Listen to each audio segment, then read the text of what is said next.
محمد حسن وهو يدي هاي لحساء أيضا إسوا وعضي الحمد الشكر إلهي ما هذا السكاله إن شاء الله نكربها قبل ما أنت نفرح هذا نشوفه إلهي بشكر إسكاله مرككوات وبقرك لحساء إسوا وعضي وهاي الحاجة كسوة أنت قرعيل ميل بنانها تشوفه جودها قلبها الحمد لله عيد ماذا أمنك أيها هي قعنتك وهي أو بارتانك وهي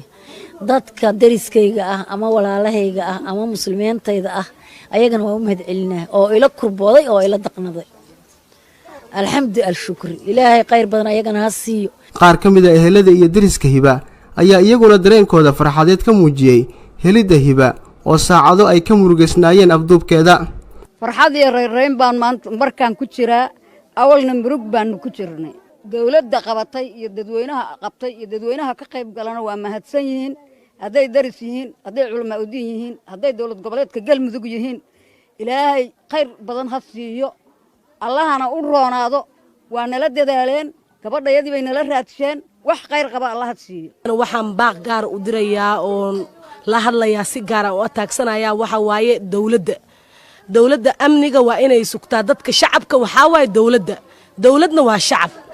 waxa waaye hooyooyinka aabayaasha kulli dad waxa jiro ilmahooda bariiska u raadsanaa oo guryaha uga tagteen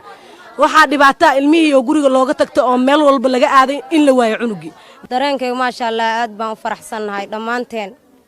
awalan waxaan u mahad celinayaa Alle koonkaana keenaa Allah yaa mahadsan alxamdulillah gaar ahaan waxaan ahay qofkii ugu dambeeyay oo la hadasho markay sii baxaysay albaabka waxa ii sawirna hadallada igula hadashay iyo socodkeeda ay sii socotay shala ma hadli karin waa sax kama aan muuqan kaamirada laakiin alxamdulillah maanta waan hadli karaa kurbada ilaahay baa naga fayday aad iyo aad aan farxay hiba eedadeed aabaheed la dhalatay ahay waxaan idhaa magacayga Shamsi Xasan Jaamac ayadana waxaan hiba Maxamed Xasan Jaamac aad iyo aad aan farxay qof walba oo muslim ah oo cunug ka maqan yahay ilaahay ha u sahlo dhibkaas ay imaadeen hadeerta in dadkii ayagoo nool macnaha iska wadanayo oo dadka ka ganacsanaya imaadeenba marka dawladda Soomaaliya waxa ugu baaqeena iyo laamaha ammaanka in ay aad iyo aad u taxadaraan oo dadka afduubanayo oo dadka iska wadanayo in ay kontroolaan in ay dadka ishageen juhdi badan ay ku bixiyaan marka sidaas aan dhihi lahaa aniga Maryan Maxamed Xasan oo ah gabar la dhalatay hiba dareenkeedu waa uu ka duwan yahay sidii shalay oo aad ay ugu faraxsan tahay in la helay walaasheed anigoo magacayga ah Maryan Maxamed Xasan waxa u mahad celinayaa Ilaahay subxaanahu wa ta'ala oo gabadheeni meel gaaban naga siiyay dhammaan marka labaad waxa u mahad celinayaa dariskeen xalaasha ah oo shalay tiiraanyo noo muujiyay dhammaan ummadda Soomaaliyeed dal iyo dibad meel ay jiraan